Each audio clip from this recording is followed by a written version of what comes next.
الحمد لله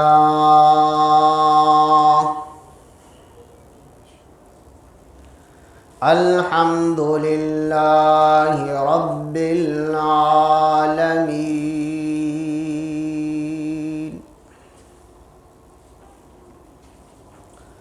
والعاقبة للمتقين والصلاة والسلام على أشرف الأنبياء والمرسلين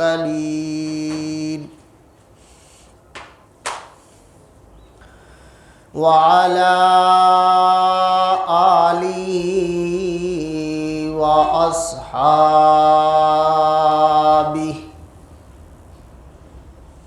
وبارك وسلم تسليما كثيرا كثيرا.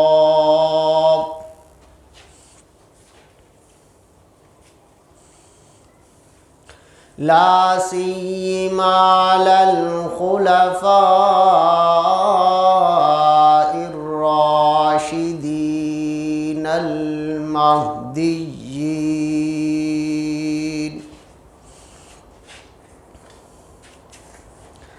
ولعنة الله على أعدائهم وأعداء الإسلام والمسلمين.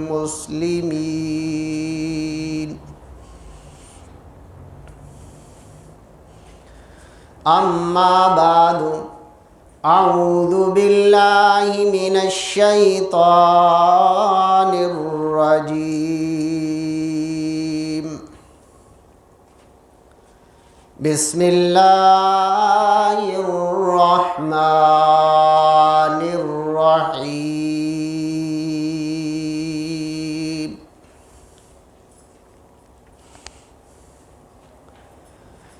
سبحان الذي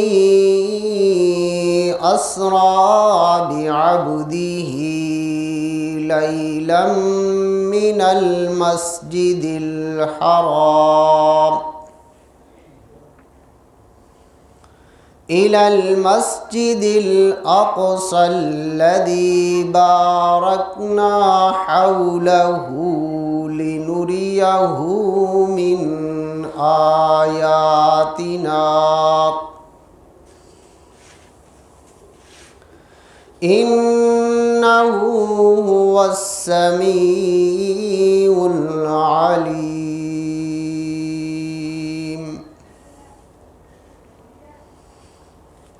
وقال الله تبارك وتعالى في مقام آخر: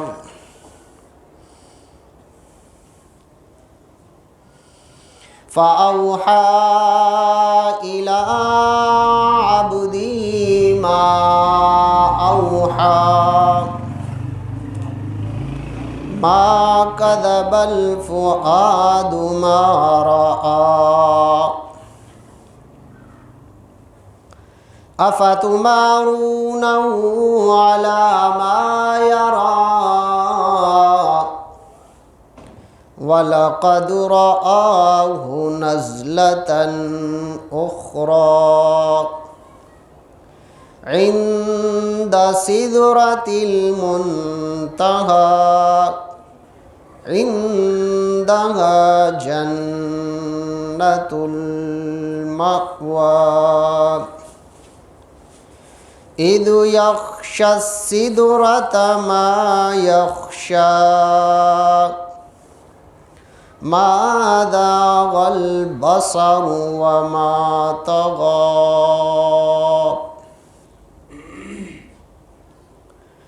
اللهم صل على محمد وعلى آل محمد كما صليت على إبراهيم وعلى آل إبراهيم إنك حميد مجيد اللهم بارك على محمد وعلى آل محمد كما باركت على إبراهيم وعلى آل إبراهيم إنك حميد مجيد.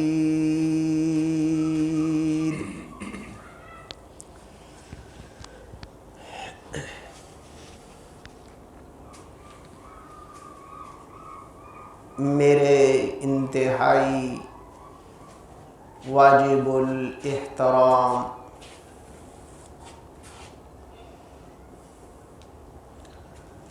ذی وقار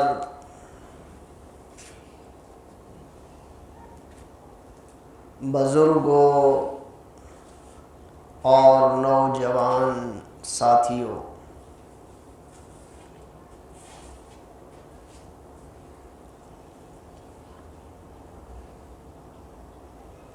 آپ کے علم میں ہے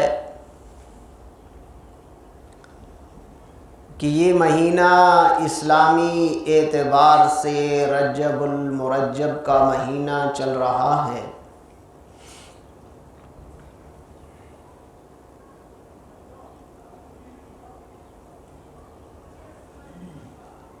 اور یہ مہینہ بھی اپنے اختتام کے قریب ہے۔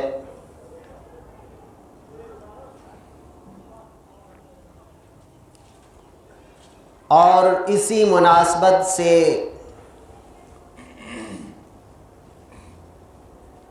کہ اس مہینے کی 27 تاریخ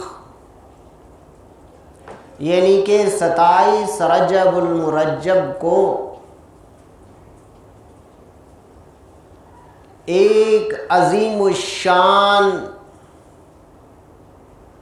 ایک عظیم المرتبہ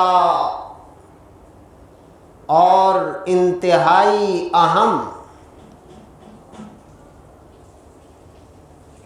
واقعہ ہوا، جس کی حقیقت کو قرآن مجید نے مختلف مقامات پر بیان فرمایا۔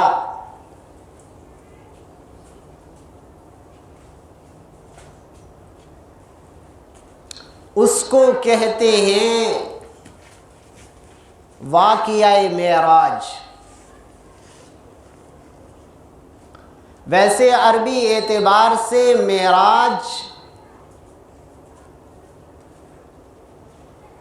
عروج سے، اور اس کے معنی ہوتے ہیں سیڑھی یا کسی بلندی تک پہنچنا۔ آپ بلندی تک سیڑھی کے ذریعے سے بھی پہنچ سکتے ہیں، اور اب تو ایک جدید دور ہے کہ آپ ہوائی جہاز کے بھی ذریعے آپ بلندی تک پہنچ سکتے ہیں۔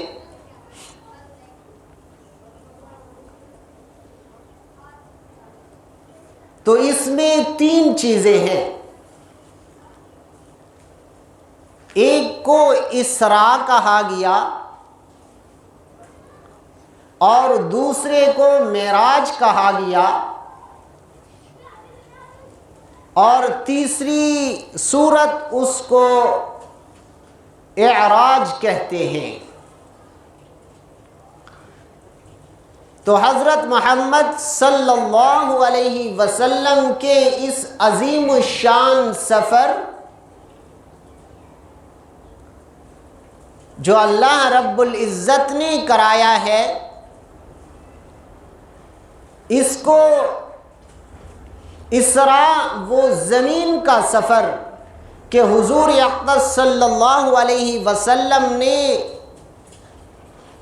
حرم سے بیت المقدس تک جو سفر کیا، اس کو اسراء کہا جاتا ہے۔ اور پھر بیت المقدس سے سدرہ تک جو سفر کیا اس کو معراج کہا جاتا ہے، اور سدرہ سے آگے تک جو حضور اقدس صلی اللہ علیہ وسلم تشریف لے گئے اس کو اعراج کہتے ہیں۔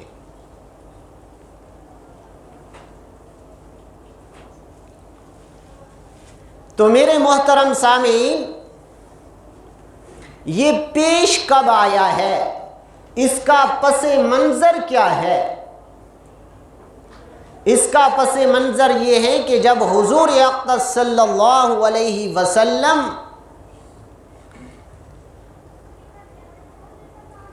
کے چچا جو حضور اقدس صلی اللہ علیہ وسلم کا ایک آسرا تھے، جو ایک مشرکین مکہ جو تنگ کرتے تھے، تکالیف دیتے تھے، تو وہ حضور اقدس صلی اللہ علیہ وسلم کے ساتھ رہا کرتے تھے۔ ان کا دنیا سے چلا جانا اور حضور اقدس صلی اللہ علیہ وسلم کی رفیقہ حیات کا بھی دنیا سے چلا جانا تو انتہائی غم اور مشکل میں تھے، اور مکہ کی تکالیفیں اتنی بڑھ گئیں کہ حضور اقدس صلی اللہ علیہ وسلم نے ارادہ کیا کہ مکہ سے چلا جانا چاہیے، کہ یہاں اب رہنا بہت مشکل ہے۔ تو گرامی قدر، ان واقعات سے ہمیں قرآن مجید نے مختلف قسم کے واقعات جو بیان کیے، یہ محض قصے نہیں ہیں، یہ محض واقعات نہیں ہیں، بلکہ حقیقت ہے، اور ہمارے لیے اسی میں سے سبق بھی ہے اور رہنمائی بھی ہے۔ تو یہاں سے ایک سبق یہ ملتا ہے کہ حضور اقدس صلی اللہ علیہ وسلم جیسی ہستی کو بھی تکالیف دی گئی ہیں اور ستایا گیا ہے، لہذا اور ستایا کس کے لیے گیا ہے؟ دنیا کے لیے نہیں، بلکہ اعلاء کلمات اللہ کے لیے ستایا گیا ہے۔ جو حضور اقدس صلی اللہ علیہ وسلم نے دعویٰ کیا تھا نبوت کا، اور فرمایا لا الہ الا اللہ، لا الہ الا اللہ، کہ اللہ کے علاوہ کوئی الہ نہیں، کوئی معبود نہیں، کوئی مالک نہیں، کوئی خالق نہیں، کوئی رازق نہیں، کوئی مختار کل نہیں، کوئی بچے دینے والا نہیں، کوئی رزق دینے والا نہیں، یہ سب کام کرنے والا اکیلا اللہ ہے، اکیلا اللہ ہے۔ تو جب یہ بات کہی تو وہ مشرکین تو بتوں کی پوجا کرنے والے تھے، بتوں کے سامنے جھکنے والے تھے، ان کے سامنے سجدہ ریز ہونے والے تھے، تو اسی وجہ سے ان کو یہ بات اچھی نہیں لگی، اور حالانکہ اس سے پہلے، نبوت سے پہلے حضور اقدس صلی اللہ علیہ وسلم نے 40 سال گزارے، تو کیا کہہ رہی ہیں؟ وہی لوگ صادق اور امین کہہ رہے ہیں، صادق اور امین کہہ رہے ہیں، اپنی زبان حال سے اقرار کر رہی ہیں کہ اس سے بڑا سچا آدمی اور امانت دار کوئی نہیں ہے، کوئی نہیں ہے۔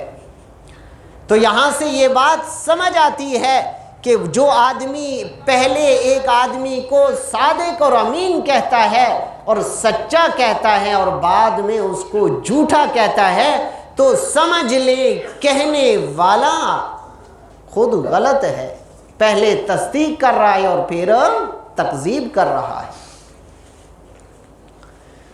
تو میرے محترم سامعین، جب یہ ہوئی تو حضور اقدس صلی اللہ علیہ وسلم نے طائف کا ارادہ کیا، کہ وہاں جانا چاہیے. ہو سکتا ہے کہ طائف کے لوگ میری بات کو سمجھ لیں، جو میں دین لے کر آیا ہوں، جو میں کلمہ لے کر آیا ہوں، ہو سکتا ہے طائف کے لوگ یہ بات تسلیم کر لیں اور مجھ پر کلمہ پڑھ لیں، ایمان لے آئیں اور دنیا میں بھی کامیاب ہو جائیں اور آخرت میں بھی کامیاب ہو جائیں. لیکن حضور اقدس صلی اللہ علیہ وسلم نے جب طائف کا سفر فرمایا اور ان کو دعوت دی، اور دعوت کیا تھی؟ لا الہ الا اللہ، اور آگے فرمایا محمد الرسول اللہ، کہ مالک اور خالق کون ہے؟ اللہ ہے، اور میں محمد اللہ کا رسول ہوں. تو جب یہ بات کی تو مشرکین کو کہاں اچھا لگتا ہے؟ جس کے اندر شرک کی بیماری ہو، جو قبر کے سامنے جھکنے والا ہو، کسی درخت کے سامنے جھکنے والا ہو، تو وہ کبھی بھی آپ اس کو کہیں کہ اللہ کے سامنے جھکیں تو اس کو اچھا نہیں لگتا ہے، اس کو برا لگتا ہے. حالانکہ انسان کو پیدا کرنے والا کون؟ اللہ ہے.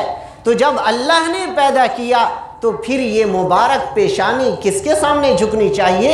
اللہ کے سامنے جھکنی چاہیے. کسی قبر پر اور کسی جگہ پر نہیں جھکنی چاہیے، صرف اللہ کے در پر جھکنی چاہیے. تو گرامی قدر، جب یہ بات لا الہ الا اللہ محمد الرسول اللہ حضور اقدس صلی اللہ علیہ وسلم نے طائف والوں کو بتائی، ان کے سامنے رکھی، تو انہوں نے کیا کیا؟ انتہائی برا سلوک کیا.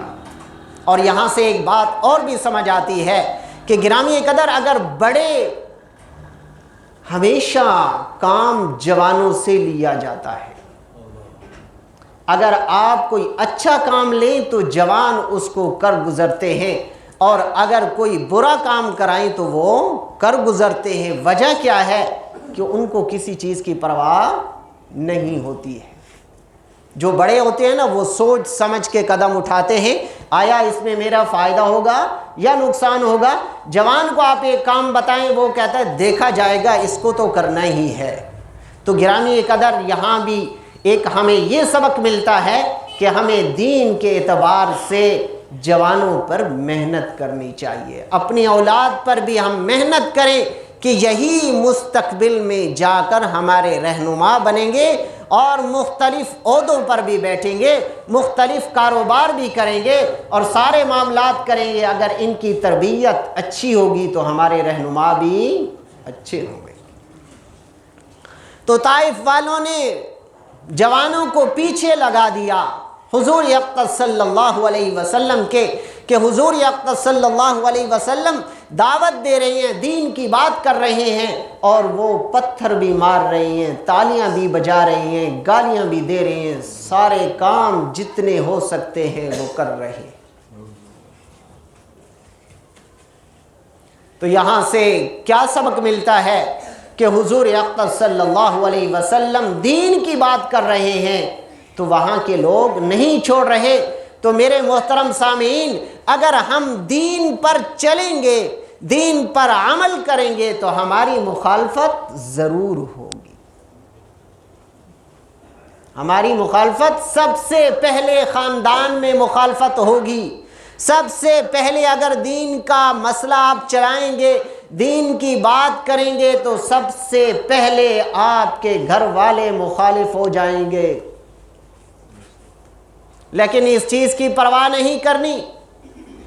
گرامی قدر، آج یہی ہے کہ ہم دین کی بات ڈر کے اور اسی خوف سے کہ گھر والے مخالف ہو جائیں گے، رشتہ دار مخالف ہو جائیں گے، علاقے والے مخالف ہو جائیں گے، محلے اور گلی والے مخالف ہو جائیں گے، میرا کیا بنے گا، چھوڑ دیتے ہیں. حق بات کو ہم چھپا دیتے ہیں، حالانکہ وہ حق بات کہنے کا مقام ہوتا ہے. کسی شادی میں گئے تو وہاں ہمیں ایسی شادی میں نہیں جانا چاہیے جو غیر شرعی ہو. ہر مجلس جو غیر شرعی وہیں نہیں جانا چاہیے اور نہ بچوں کو بھیجنا چاہیے۔ رشتہ دار اگر شریعت کے خلاف کوئی کام کر رہا ہے تو ہم اس کی مخالفت کریں جہاں تک ہو سکے۔ ایمان کا پہلا تقاضا حضور اقدس صلی اللہ علیہ وسلم نے فرمایا کامل ایمان وہ ہے کہ انسان ہاتھ سے روک دے، غلط کام کو ہاتھ سے روک دے۔ ٹھیک ہے ملک میں ہو رہا ہے آپ کے بس میں نہیں ہے، لیکن اگر گھر میں ہو رہا ہے تو آپ کے بس میں ہے، آپ اس غلط کام کو روکیں۔ یہ ایمان کا پہلا درجہ ہے۔ اور ایمان کا دوسرا درجہ کہ آپ غلط کام کو زبان سے روکیں، زبان سے روکنا، یہ ایمان کا دوسرا درجہ ہے۔ اور فرمایا اگر اتنا بھی نہیں کر سکتے تو دل سے اس کام کو برا جانے، یہ ایمان کا تیسرا درجہ ہے۔ تو حضور اقدس صلی اللہ علیہ وسلم نے فرمایا وَذَلِكَ اضعف الایمان، یہ تو انتہائی کمزور درجہ ہے، انتہائی کمزور درجہ ہے کہ غلط کام ہو رہا ہے، برائی ہو رہی ہے، صرف آپ اس کو دل سے کہہ رہے ہیں برائی، بس نکل رہی ہے۔ مومن کی یہ شان نہیں ہے، ایمان والے کی یہ شان نہیں ہے۔ یہ شان یہ ہے کہ اس غلط کام کو ہاتھ سے روکیں، یہ ایمان والے کی شان ہے۔ تو حضور اقدس صلی اللہ علیہ وسلم طائف کے لوگوں نے بچوں کو جوانوں کو پیچھے لگا دیا کہ وہ حضور اقدس صلی اللہ علیہ وسلم کے پیچھے تالیاں بھی کس رہے ہیں اور گالیاں بھی دے رہے ہیں، پتھر بھی مار رہے ہیں، یہاں تک کہ حضور اقدس صلی اللہ علیہ وسلم کا وجود اطہر سے خون اتنا نکلا، اتنا کہ نالین مبارک بھر گئے ہیں۔ اور آپ کو پتہ ہے کہ جب انسان سے خون زیادہ نکلے تو جہاں بھی جاتا ہے تو خون جم جاتا ہے، کبھی تجربہ ہوا ہے یا نہیں؟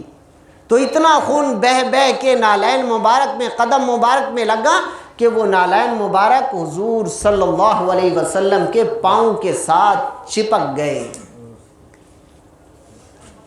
تو یہاں سے حضور اقدس صلی اللہ علیہ وسلم کے اس سفر کی ابتدا ہوتی ہے۔ اور آپ کو پتہ ہے کہ جب علاقے والے انہوں نے چھوڑ دیا، مار رہے ہیں، تو اللہ رب العزت نے یہ سفر کروا کے ہمیں سبق دیا ہے، اور وہاں کے لوگوں کو اس وقت بھی سبق دیا ہے کہ جب سب لوگ دنیا والے آپ کو چھوڑ دیں گے تو رب کے نام پر اگر آپ کام کریں گے تو وہ رب کبھی چھوڑتا نہیں ہے، وہ کبھی آپ کو تنہا نہیں کرتا، کبھی آپ کو اکیلا نہیں چھوڑتا، کیونکہ وہ خالق اور مالک اور وہ سب چیزیں دیکھ رہا ہوتا ہے۔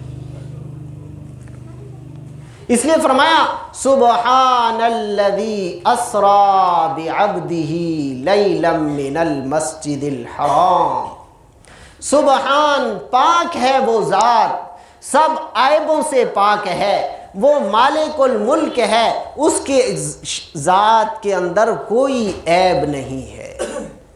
اللہ رب العزت ان سب عیبوں سے پاک ہے، اور اسی حالت میں، ایسے حالات میں حضور اقدس صلی اللہ علیہ وسلم کو اللہ رب العزت نے یہ سفر عطا فرمایا۔ اور یہاں تک کہ حضور اقدس صلی اللہ علیہ وسلم طائف سے یہ سارا واقعے کے بعد دوبارہ مکہ میں تشریف لے آئے، کیونکہ انہوں نے بھی بات نہیں مانی، انہوں نے بھی بات نہیں سنی۔ تو یہاں حضور اقدس صلی اللہ علیہ وسلم اپنی چچا زاد ام ہانی کے گھر میں آرام فرما رہے ہیں، تو رات ہی کو جبرائیل علیہ السلام تشریف لے آئے اور حضور اقدس صلی اللہ علیہ وسلم کو ساتھ لیا، اور ساتھ لے کر حتیم، آپ کو پتہ ہے جنہوں نے حج اور عمرہ کیا ہے، اللہ ہر مسلمان کو لے جائے اور بار بار لے جائے اور یہ سعادت نصیب فرمائے۔ حتیم کا حصہ بیت اللہ سے باہر ہے، اور اس کی بھی بڑی حکمتیں ہیں، کبھی اس پر بھی انشاءاللہ گفتگو ہوگی۔ تو فرمایا اسی کے قریب زمزم ہے، تھوڑے فاصلے پہ، صفا مروہ کے ساتھ۔ فرمایا کہ حضور اقدس صلی اللہ علیہ وسلم کو لے گئے اور حضور اقدس صلی اللہ علیہ وسلم کا شک کے صدر ہوا، سینہ مبارک چاک کیا گیا، زہر اللہ کی طرف سے تھا، قلب اطہر کو نکالا گیا اور زمزم سے دھویا گیا، زمزم سے دھویا گیا۔